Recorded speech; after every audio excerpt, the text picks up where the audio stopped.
In this video, we are going to look at one of the most consequential decisions in multi-tier architecture, whether your application tier remembers anything about a user between requests, or whether it deliberately forgets.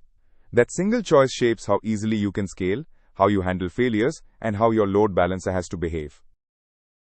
Here is the pressure every web application feels. Users are not stateless. They log in, fill a cart, make choices. That context has to live somewhere. When your app runs on one server, storing it in memory seems perfectly natural. But the moment you add a second server to handle more traffic, you face a real problem. The next request from that same user might land on the other machine, which knows nothing about them.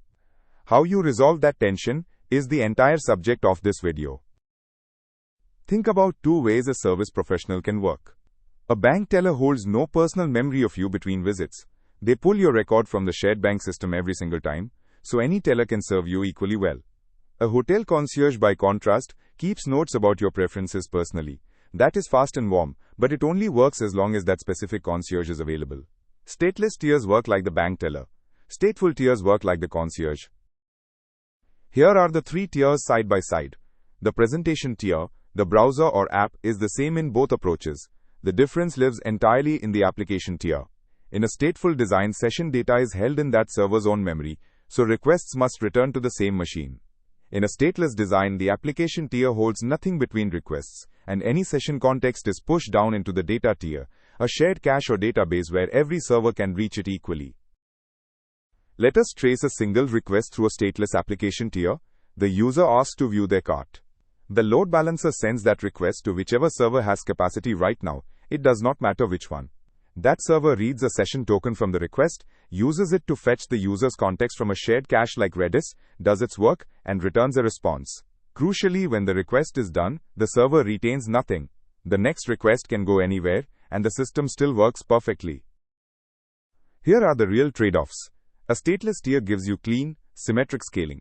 Spin up 10 more servers and the load balancer treats them all equally. If one crashes, no session is lost, because nothing was stored there to begin with. The cost is a round trip to your cache on every request.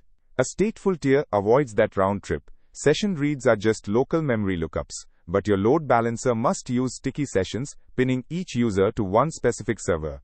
That creates uneven load, and when that server restarts, the user's session is simply gone. The practical guidance is fairly direct. If your service needs to scale horizontally, adding more servers under load, or if it must survive individual server failures without user disruption, design your application tier to be stateless from the start. Push session context to a dedicated cache like Redis, which is fast enough that the extra hop is rarely noticeable. Reserve stateful designs for genuinely simple cases, a developer tool, an internal admin panel, or a single server prototype where operational simplicity outweighs scalability concerns. Let us close with the 4 ideas worth keeping. A stateless application tier holds nothing between requests, so your load balancer has complete freedom to route traffic anywhere. That freedom comes from pushing session state into a shared data tier, a cache or database, that every server reads from equally. Stateful tiers trade that flexibility for in-memory speed, but they introduce sticky sessions and fragile failover. For any system that needs to grow or stay available under failure, stateless is the right default.